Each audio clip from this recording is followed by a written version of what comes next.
Across the hall of the detective office, on the far side of the station, was a separate room Claire was looking for. Watchman's room. Apparently it had led to the back of the station of the basement. It was her best bet to find an escape. There was an officer's break room on the way. She could check for spare supplies before making a rush to the garage. Please, God, let there be a working car. Claire got the shutter to operate once she had found the switch from the nearby desk. It seemed to be a lockdown shutter for emergency situations. She scoffed at the situation, of course. It would be down to her and Jack to run by it multiple times during their short time in the station. The shutter had creaked open, and she pointed the Browning down the hall and seemed to turn to the left at the end. The wallpaper was a shitty mustard color, and the windows were lined the hallway around the corner. Claire had checked her behind the shelf once more to make sure no one was following them. Then she continued down the hall. She sidestepped around the corner and moved slowly down the hall. Her weapon was still raised as the stairwell came into view.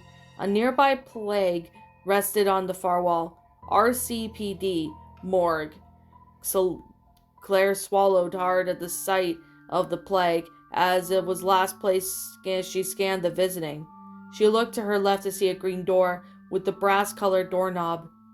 "It's gotta be the break room," she said. As she stepped towards the door, she lifted her Browning and approached it carefully.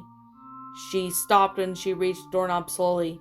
Being on her own would give something to take used to. Anything could be watching her at any time, waiting for their every opportunity. Claire had jumped and spun a 180-degree turn. She spun and providing foot, swiped the other behind to fix herself into a standard firing position. She spotted her target quickly. A lone zombie leaned against the window, pounded on it incessantly. She lowered her weapon. It wasn't worth the bullets. The racket would attract more of them, though she would need to move fast. With that thought, she turned the doorknob behind her, and it pressed open with her heel. She had stepped into the officer break room, and pointed her weapon both in the corners. In one was a series of lockers and an old table. There was a lone coffee mug with some scattered papers and magazines. In the opposite corner was a fixed TV to the ceiling mount. It was still on, displaying the colored bars you see when there's no signal found over the cable. It must have been on while the hell broke loose. Clara had moved forward to discover why the archway, which led up to the separate room. She blinked curiously when it looked like a small area. The last thing she wanted was to be ambushed. Clara had placed over to the table and balled up her fist. She pounded the table 3 times, then raised her Browning and waited for the noise in the other room. When she heard nothing, she walked forward slowly, peeked around the corner to see a series of bunks, and the furthest one was Jack. She couldn't believe it. Was he dead? "Jack!" she said excitedly. She tried her best to keep her hopes in check, although he had no obvious wounds. This wasn't the first time to fall asleep in a zombie-infested police station. He would be infected for all she knew.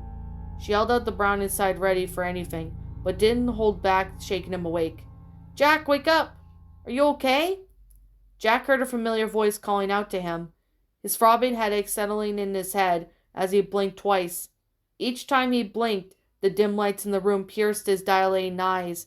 There was a reddish-brown blur coming into focus as she spoke to him. "Claire?" After blinking several more times, he spoke again. "Holy shit, are you okay?" "Claire," he spoke, finally wiping his head across his forehead. "How did you get here? I thought you were dead." He could hear the worry in her voice. His memories came flooding back. "I ran to the clock tower and jumped down a chute. X is still out there." He froze as if stopping to puzzle together in his head. "When I found something." "What?" He sat up and felt his pockets. "A briefcase." Claire then looked around the room, turning her head to find the briefcase. This was inside. He pulled out the small vial out of his pants pocket and presented it to her. She plucked the vial from his hand. It was green, a small helix suspended inside. "What is this?" Jack then looked up at her, still rubbing his forehead. "The cure. Apparently a lot more had happened since his escape from Mr. X." She drew in a long breath. Released it slowly. She could almost feel the importance of the vial in her hands. Claire, there's nothing more important right now than getting this vial to the stars, Jack said. Claire couldn't believe what she was hearing. Wait, my brother works for stars. What are you talking about? Right. The stars knew everything from the start. They will know what to do. Jack, I don't know if my brother's even alive, even if we've seen a single surviving officer the entire night. Jack sighed. I know, which is why we have to get out of here. Last I heard from Barry was over the summer. Since he went underground to put his family into hiding, he isn't an option. There were a brilliant biochemist, but she disappeared along with Barry. Jill should be in town, but I last saw her she was putting cuffs on me. For all we know, she's dead. Chris, your brother is still our best shot, though, to getting to property authorities who could put an end to this. Jack held up the vial in front of her. This little green vial is our chance. Claire seemed confused. I don't get it. Why not tell everyone about all of this if you know so much? You could have saved a night running around the zombie-infested hellhole. He nodded. When the stars stormed into the Spencer estate, they encountered countless monsters and barely made it out alive. Afterwards, they tried to spread against the world and warn the city, but no one listened. And now this? If I went public saying it could happen, and we'd be looking at another Raccoon City, speaking out against what Umbrella does nothing.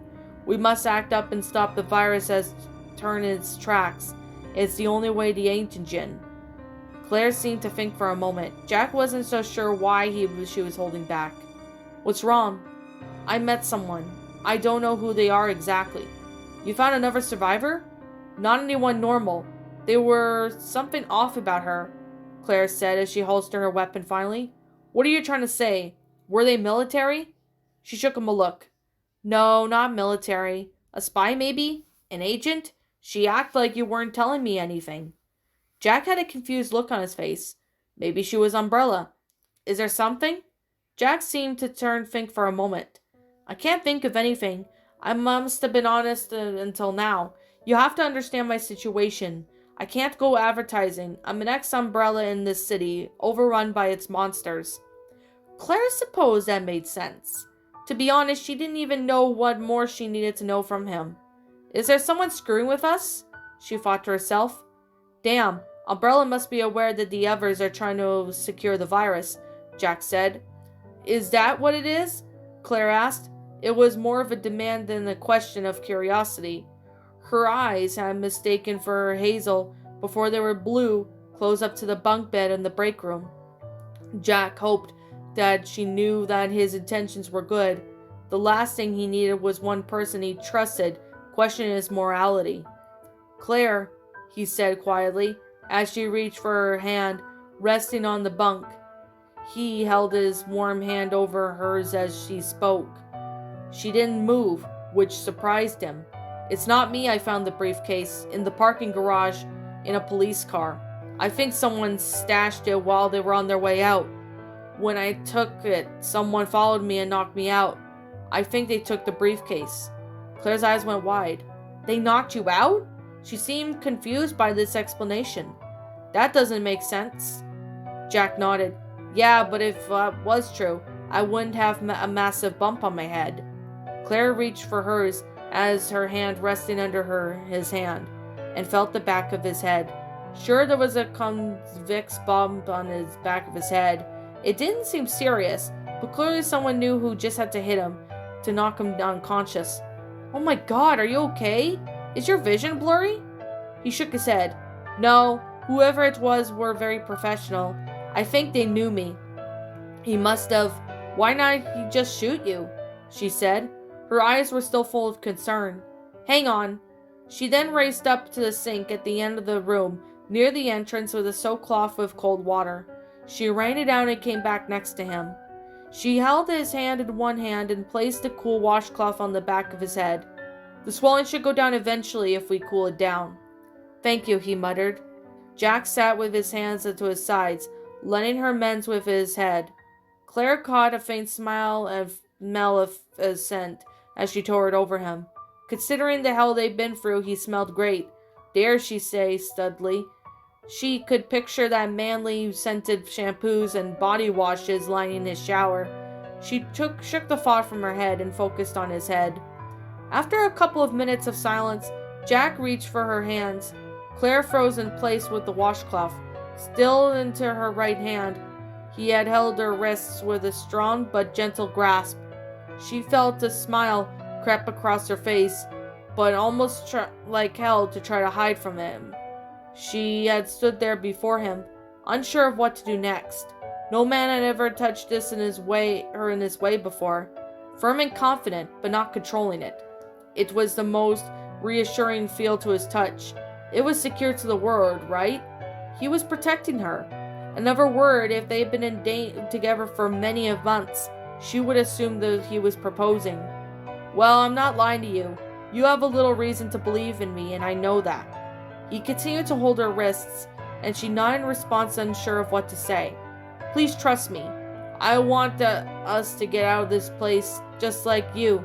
But even if there's a fraction and there's a chance to stop the spread of the virus, we have to try to find your brother. We need to move on underground. It's the only way out. Claire stopped and think for a moment before saying, I believe you. Jack stood up and wrapped his arms around her shoulders and around her back and pulled her to his arms. Claire stood for a moment unsure of what to do before wrapping her arms around him in return. I'm glad you're okay, she said to him. You too, he said back to her. After an awkward moment of coming out of their embrace, Claire straightened her red vest and cleared her throat. Let's get going. I think our friend from Umbrella left us some gear in the armory downstairs, Jack said, as Claire was brought back to reality in their situation. Okay, let's move. She unholstered her weapon again and followed him out of the break room and downstairs. Jack felt the heavy cold steel of the silver Desert Eagle against his hip. He was pulled back a thick holster from the dead officer's belt. It was surprisingly a nice fit. He seemed to have plenty of room to navigate despite the new artillery in his belt. He doubted the station would have a ton of 50-point caliber ammunition on hand, so he would need to save them for a rainy day. He dreaded the moment when he would use them. In a weird, unrelated way, the heavy cannon on his belt reminded him of the Everclear he had kept the liquider cabinet. He had kept the alcohol in his cabinet, and had sat for a year after year. He was never a big drinker, but he always held on to it. He always told himself that he would crack it open when someone died or when the world was ending, so then he would get the shit face that he could function. Like the alcohol in his cabinet, he prayed the Desert Eagle stayed full and unused in his waist. Jack and Claire held their sidearms as ready to pair descending into the concrete wall. She could feel the shotgun shaking, slapping his back.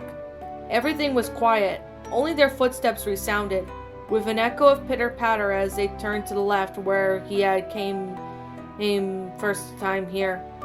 Jack had wondered if they would run into a person who knocked him unconscious. Somehow he doubted. If the guy was smart, he knew he was gone. They came into a T in the corridor with 2 routes to go. He remembered the parking garage being on the right, and the other led down a corridor, a pair of heavy metal double doors. Need anything in the morgue? Jack said, jokingly, as his eyes fell on the familiar metal plate outside the doors. No, we can nope right here, hell past that. Claire's sarcasm was beaming through more than usual. Jack couldn't help but appreciate her sense of humor, given their situation.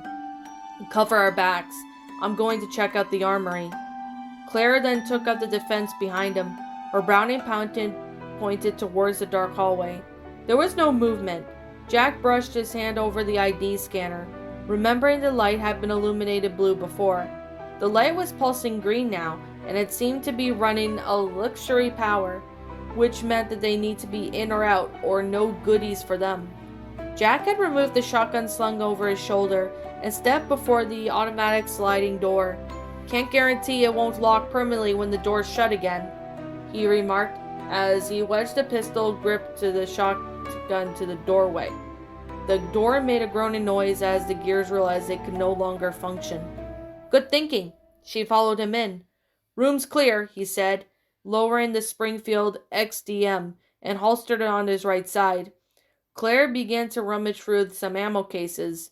He continued to hoover open the first locker and saw the opposite side. Take what you can carry. No need to encumber yourselves. He stuck his hand right into the locker. He grasped at the feeling of cool black metal object. He pulled the Colt from its resting place amongst the breven. It appeared to be more that there was a lot left over than the sedge than they had expected.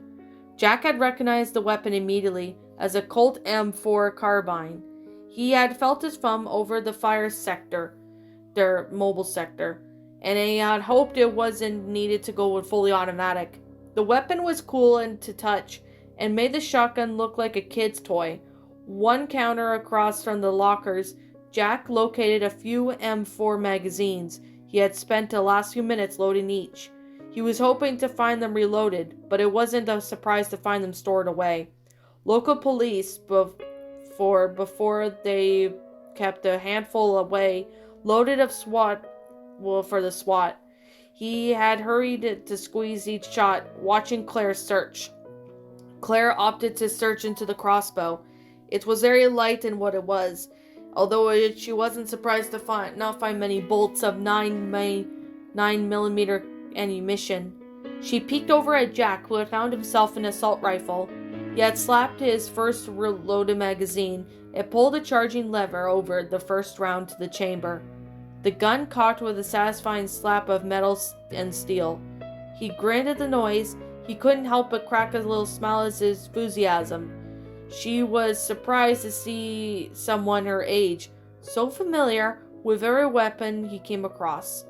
While she knew he was safe to be around, his ability to adapt in any situation and use any weapon made her wonder about his background.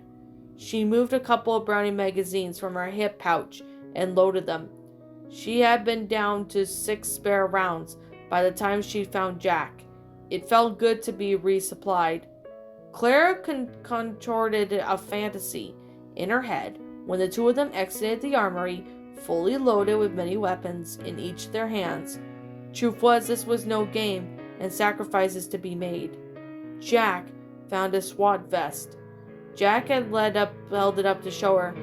The stitched white mark on the back of the vest was the familiar logo, stars. Jack put on the vest.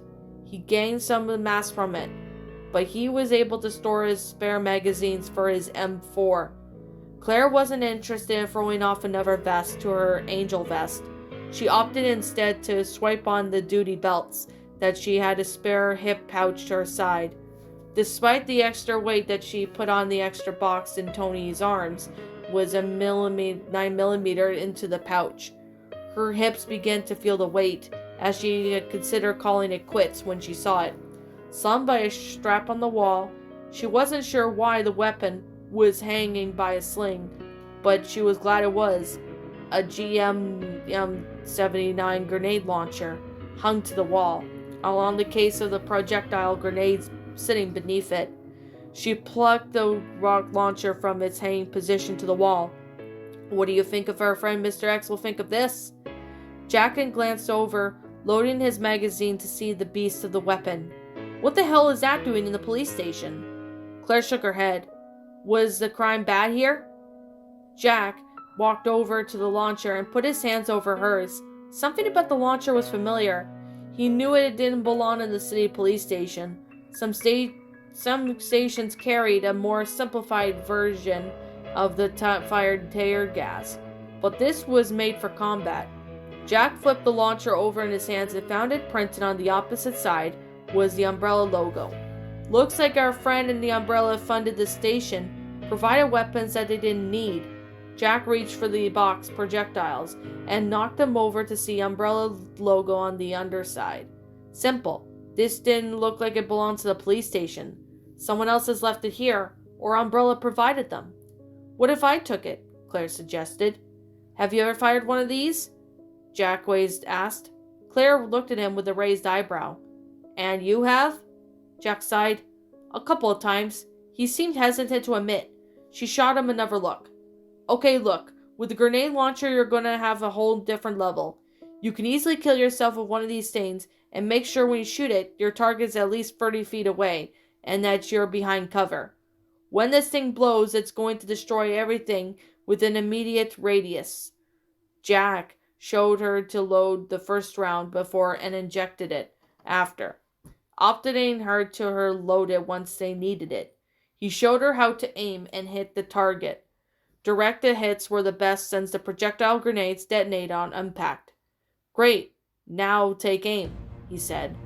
Clara lifted the launcher up to her shoulder and aimed like it was a rifle. Whoa, don't do that. The launcher can knock you off balance. Claire rolled her eyes. Well, how do you know how to do it, genius?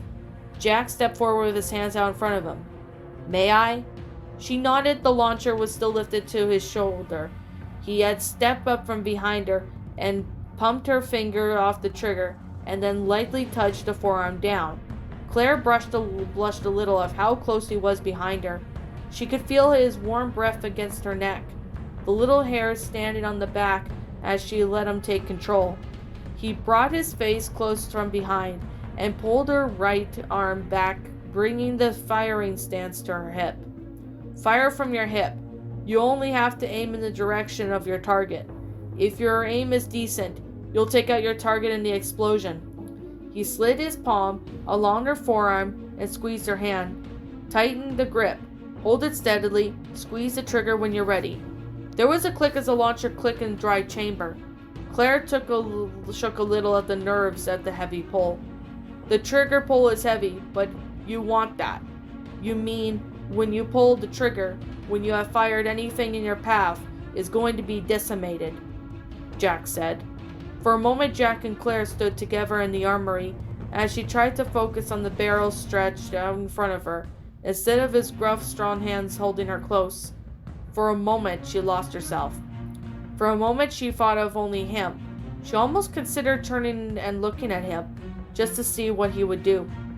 You okay, Claire? She snapped back to her attention and felt a twitch and shoot her through her spine as she lowered the shotgun. The launcher. Yeah, she turned to him. Let's go kick some ass. For a moment, he seemed stunned by her words. Jack had slung the M4 over his shoulder, unsure of what just happened. Claire gathered herself, shaking the thoughts of Jack out of her head as he stood stupidly in the center of the room. She had smacked his shoulder on the way out. Come on, dork! Jack shook his head and turned to follow her.